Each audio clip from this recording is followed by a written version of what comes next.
सत्संग आदि घड़ी तब के बरस 50। आदि घड़ी का ही सत्संग तपस्या के 50 साल के समान होता है। सत्संग जो होता है ना, जो अंदर में नजारा देखते हैं उसी को बता देते हैं। कथाएं राजाओं के इतिहास होते हैं। जो धार्मिक राजा अपने जीवन जी के चले गए, अवतारों की कथाएं आती हैं। लेकिन सत्संग केवल सरस्वतियों का होता है। हमारी श्रुति, हमारे ख्यालात अंदर में कैसे जुड़े, अंदर में हम कैसे जाएं। सत्संग उस महात्मा का होना चाहिए जो अंदर में आता जाता हो। जो बाहर में बैठा रहा वो चौकीदार बना रहा, जो अंदर गया वो सांसाय बन गया। इसीलिए तो सांसाय बनाने वाला है वही सत्संग होता है। अभी श्री रामचरितमानस के द्वारा बड़े 6 शब्दों में आप तक पहुंचाने की कोशिश की गई, लेकिन सभी लोगों से कहना है ये सभी का कार्य है। सत्संग में साधु संतों के पास जब भी जाओ खाली हाथ मत जाओ। भगवान भी कहते हैं कि पत्रम पुष्पम फलम तो ये मद्भक्त्या प्रियच्छति। गंगा जल, तुलसी जल, हम तो देखते हैं लोग पंचामृत जिनके घर में दूध होता है ना, दूध तो सब दूधिया ले जाते हैं, होता कहाँ, होता न होता बराबर ही। जिनके यहाँ होता हो से भगवान की कथा में पंचामृत बना करके ले जाना चाहिए। भगवान ही ने दिया है, कथाएं रोज थोड़ी होती है। और पंजीरी बना के लाना चाहिए। यहाँ तो हम बांटे ही रहे लिया पट्टी। पंजीरी जानते हैं? नहीं। पंजीरी कहते हैं घी में आटा भूंज लिया जाता, उसमें चीनी और उसमें क्या मेवा कुछ मिला के पंजीरी बनाई जाती। लखीमपुर साइड पे हमने कहा कि पंजीरी लेकर के आना, तो उधर सब हरीरा बना के लेके आ गए। मैंने कहा ये क्या चीज है? बोले इसी को पंजीरी यहाँ बोलते हैं। चलो हमने कोई बात नहीं, अच्छी बात है, आप इसको भी पंजीरी बोलते हैं। कुछ नहीं, भी खाली हाथ नहीं आना। खाली हाथ आते हो तो ऐसे लगता है कि इनका हाल नहीं जाए। कुछ लेकर के आते हो तो ये लगता है कि कहीं पर संग में जा रहे हो। एक जगह खाली हाथ जाया जाता है, केवल शमशान। यहाँ कोई शमशान तो नहीं है, यहाँ तो साध संगत आई हुई है। यहाँ भी खाली हाथ नहीं आना किसी को। खाली हाथ आओ, खाली लौट जाओगे, कुछ नहीं मिलेगा। गंगा के किनारे जाते हो, कहते हैं कि गंगा के किनारे, कहते हैं कि गंगा के किनारे जब भी जाओ तो वहां भी कुछ न कुछ लेकर के जाओ। वहां तिलक लगा देते हैं लोग, जो भी रहते हैं गंगा पुत्री लोग, और उनके पास जाकर के उनकी गंगा जी फिर इसीलिए रहते हैं कि वहां आपका कुछ सेवा भाव पहुंचे। गंगा के किनारे कभी जाओ तो वहां संतों से मिला करो। सिद्ध पुरुष रहते हैं गंगा के किनारे, बड़े बड़े सिद्ध रहते हैं। पवित्र नदियों के किनारे सिद्ध पुरुष रहा करते हैं। उनके पास जाकर के थोड़ी देर आपस परस्पर चर्चा किया करो। एक प्रेमी था, वो पूर्णमासी नहाता, गंगा के किनारे गया तो सूर्य नारायण अस्त हो गए।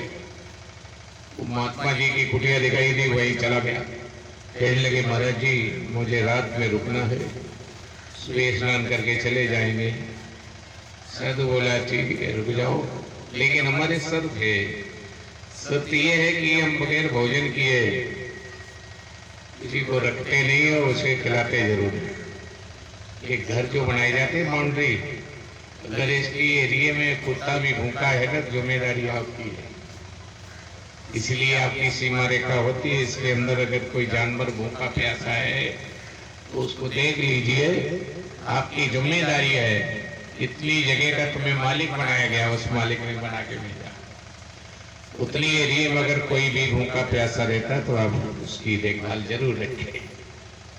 साधु कहने लगा ऐसे नहीं रुकने दूंगा, आप ठीक है चलिए रुक जाइए, भोजन करना होगा। बोले ठीक है कर लेंगे भोजन, कोई बड़ी बात थोड़ी है। शाम को उसने खाया और सो गया। 4 बजे उठा, ऐसे लोगों को नींद नहीं आती, रात भर जागता रहा, सोए। कहने लगा कितने दूर है गंगा जी यहाँ से? महात्मा जी बोले मैं तो गया ही नहीं, गंगा जी कितने दूर है? मुझे तो 40 साल हो गई, गंगा को जरूरत होती है यहीं आ जाती है। कहने लगे तुम गंगा नहीं नहाते हो? तो मैं बगैर गंगा स्नान करने वाले क्या भोजन भी नहीं करता, तुमने भाई रोटी भी खिला दी। बताया क्यों नहीं? उसने पानी पी पी के उंगलियां डाटा सब पलटी कर रही। साधु बोला बड़ा दुखी हो रहा है, क्या बताए परेशानी है? बोले तुम बताया क्यों नहीं? तुम्हारे यहाँ पानी भी नहीं पीते। तब तक 3 गाय दिखाई दी, एक लाल, एक नीली, एक सफेद। बोले गायों से पूछिए कौन है। गायों से पूछा कि माता जी कौन है? लाल वाली कहने की मैं सरस्वती हूँ। सफेद वाली बोली मैं गंगा जी हूँ। नीली कहने लगी मैं यमुना हूँ। यहाँ क्यों आई हो? बोले हमारे शरीर में खुजली हो गई है, दुनिया के लोग इसमें गंदे नाले डालते रहते हैं। अच्छा डालते हैं कि नहीं गंगा जी में गंदे नाले? इस गांव में कितने ऐसे आदमी हैं जो गंगा जी के नाम से 1 घंटा समर चलाते हैं? है कोई? कोई भी नहीं होगा। तो अपना पानी रोक लेते हैं बढ़िया वाला, गंदे नाले आवारा छोड़ देते, कहीं जाएंगे। गंदे नाले कहाँ जाते हैं? तो गंगा जी में जाते हैं। अब बताइए गंगा जी में अगर पावर न हो तो गंगा जी गंदा नाला हो जाए। लेकिन फिर भी गंगा जी धीरे धीरे उसको गंगा जल ही बनाती है। कबीर मोदी गांव की पानी न पीवे कोई, जाय मिले जब गंग में तब गंगो तक कोई। सारे लोग गंगा जल में कोई शुद्ध जल नहीं छोड़ता, सब गंदा पानी छोड़ता। हमारे शरीर में खुजली हो जाती, क्या करें? खुजली नहीं जब नहीं चैन पड़ती है, महात्मा जी नहाते खड्डे में, पानी इकट्ठा होता रहता है नल का, पी लेती हूँ, कुछ उसे नहाए हुए पानी में नहा लेती हूँ तो खुजली ठीक हो जाती।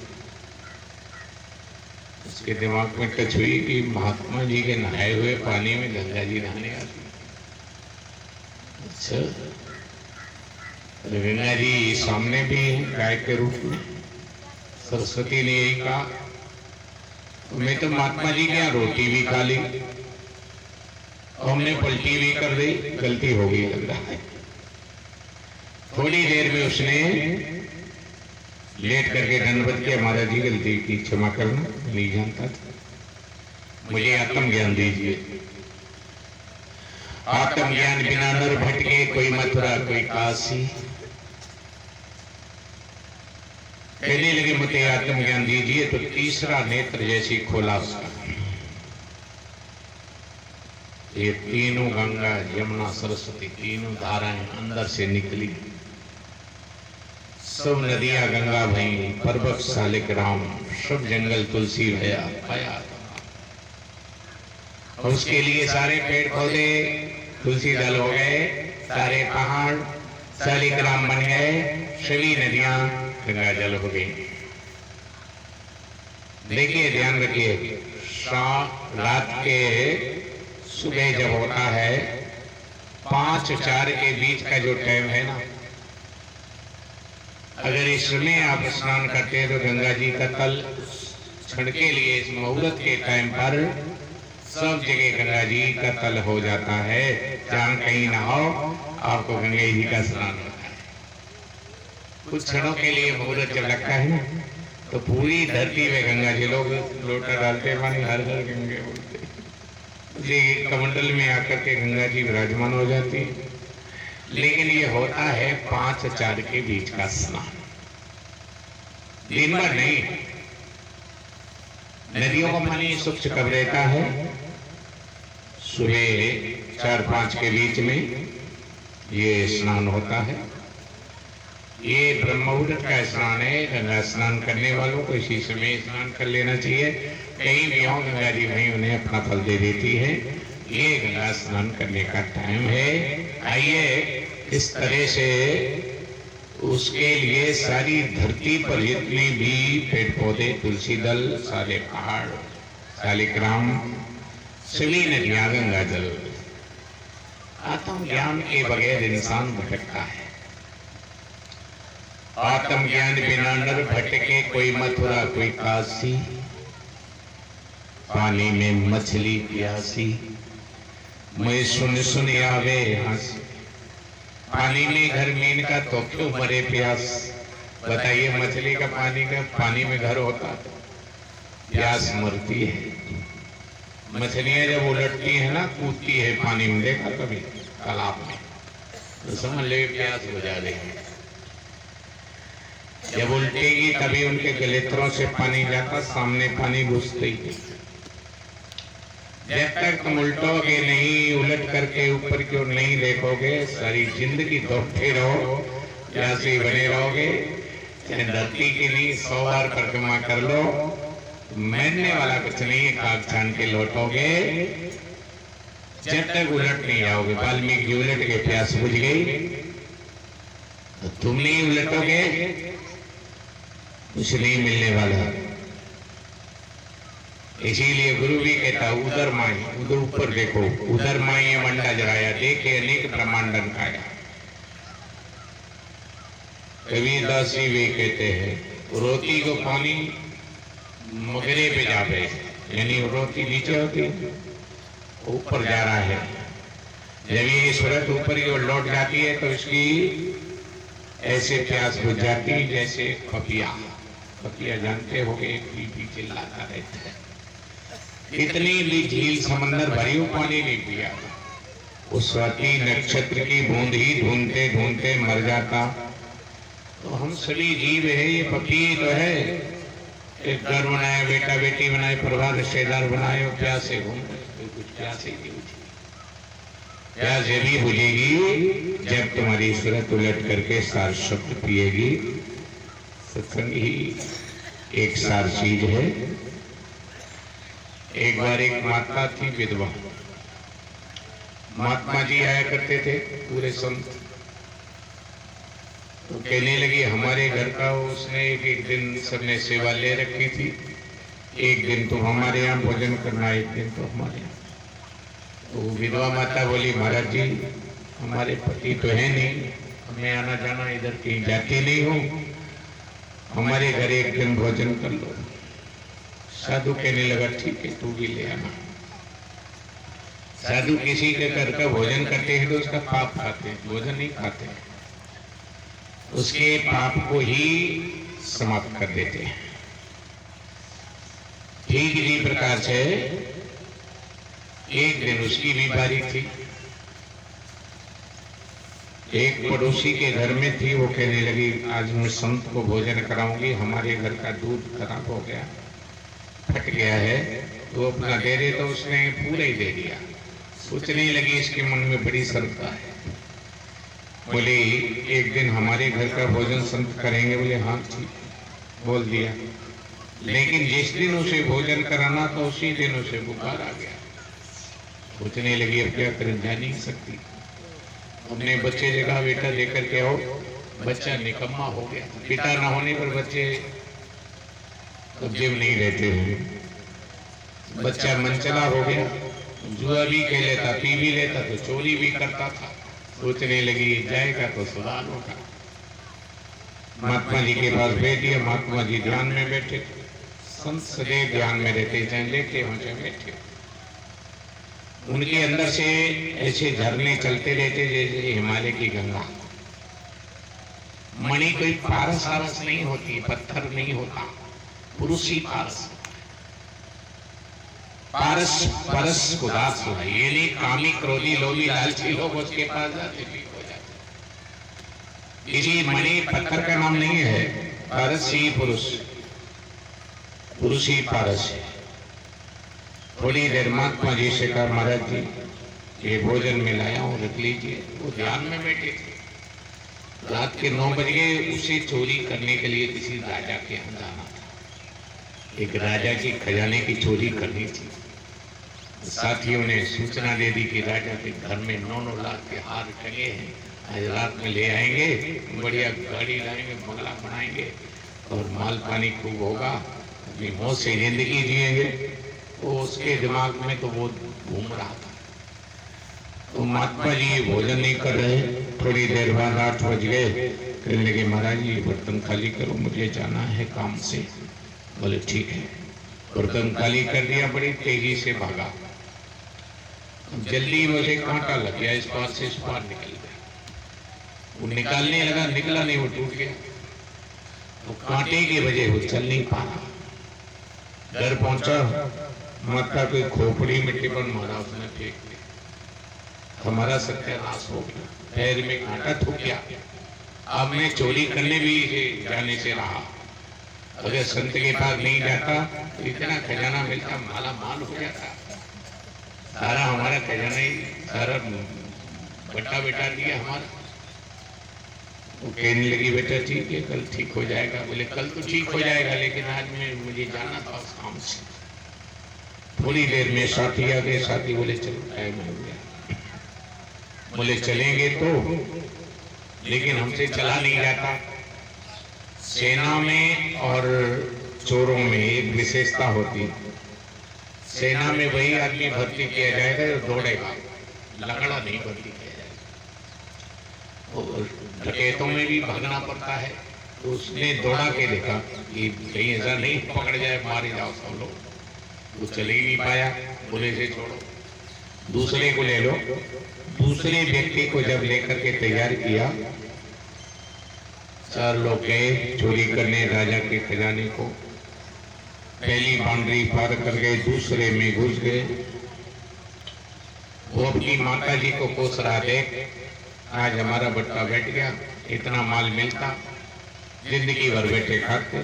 4 लोग चले गए, देखो कितना इनको मिलेगा, हम तो अपने कांटे की पीड़ा में परेशान हैं। माता बोली ठीक है, आपका दूध लगा देंगे, पक जाएगा, कल निकल जाएगा, चिंता मत करो। लेकिन उसने माता को खरी खोटी सुनाई। थोड़ी देर में वो दूसरे पर गोटा पार करके जा रहे थे, वहां कहीं पकड़ गए। राजा की चोरी ऐसे थोड़ी होती, पकड़ गए। पकड़ने के बाद उनकी अब मारपीट का नंबर आया। क्या करना चाहिए? राजा बोले सूली की सजा दो। सूली की सजा बोले सूली एक होती है, एक सरिया होता है 3 फीट का, उसमें से 2 पंचा लगे होते, उसी पर बिठा दिया जाता। उसी गड्डी फाड़ते ऊपर निकलना है।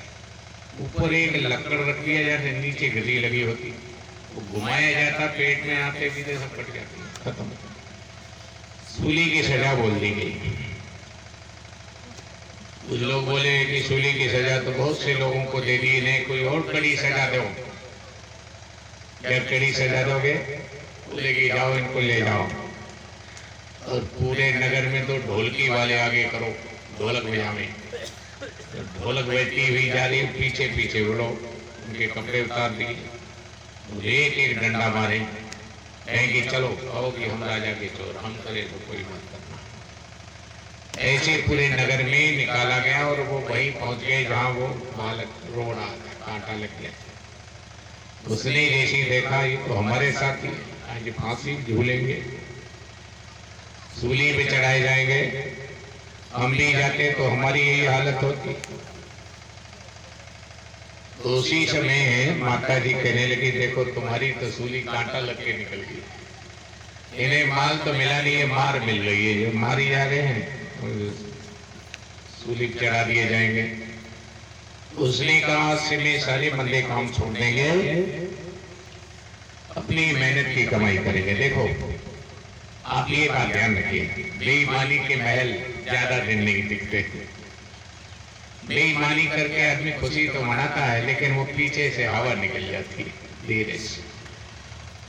कली भी टिकता नहीं, मेहनत का ही इंसान कामयाब होता है। कली भी ध्यान रखिए, मेहनत के आपके जो पैसे होंगे कोई ले नहीं जा सकता। बेईमानी कहोगे, कहीं ना कोई बीमारी लगेगी, कोई ना कोई परेशानी लग जाएगी, मुसीबतें आगे आएंगी, वो ले जाएंगी आपका हर जाना। अब उसके लिए जो हो वे सूली सजा, कांटे ही टल जाए। सूली उसकी भी होनी थी, लेकिन साधु को भोजन कराने के लिए भेजा और उसको कांटा लगा, कांटे ने सूली की सजा निकाल करके दूर कर दी। उसका सारा जीवन ही दान हो गया, जीवन का बल। उसने कहा सारे मंदे काम छोड़ करके अच्छे काम करेंगे। तभी तो कहते हैं कि सत्संगत आधी घड़ी, आधी घंटे की सत्संग ने जीवन बचा लिया, नहीं तो वो भी झूल जाते। एक राजा के राज में चोरी बहुत होती, चोर बहुत लगते। राजा बोला अकबर बादशाह है, उसमें अकबर का राज था। ये अकबर बलक बुखारे का राजा था, ईरान का। ईरान में एक बलक बुखारे नाम की जगह है, वही का राजा था। लूटपाट करके हिंदुस्तान का राजा बन गया। एक दिन कहने लगा हमारे खजाने को चोर लुटेरे लूट लेते हो, तुम लोग ठीक से ड्यूटी नहीं करते हो। राजा बोला अब की बार मैं करूंगा। स्वयं ही राजा नौकर बन गया। मेन गेट पर जहां पर चोर आते थे एक अड्डा था, उसी अड्डे पर पहुंच गए।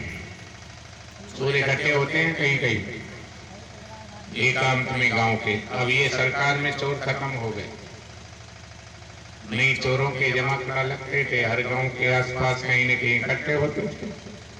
ये सरकारी ऐसी आई, चोरों का जब्त कर दी, जमीन दोस्त कर दी, मन बनाए गए, छूट छाड़ गए कुछ लोग, छोटे मोटे काम। बड़ी चोरियां डकैतियां होती थी। हमारे तो पंडाल में लोग भाग पड़े होते थे सत्संग से, वो चोरी होने लगी, गाँव डकैता पड़ने लगा और बड़ी बड़ी समस्याएं खड़ी हो जाती थी। बड़ी चोरियां होती थी इन सरकारों में। लेकिन ये सरकार आई कहीं भी सोना पहन के घूमो, चाहे दिन में घूमो चाहे रात में, कोई दिक्कत नहीं।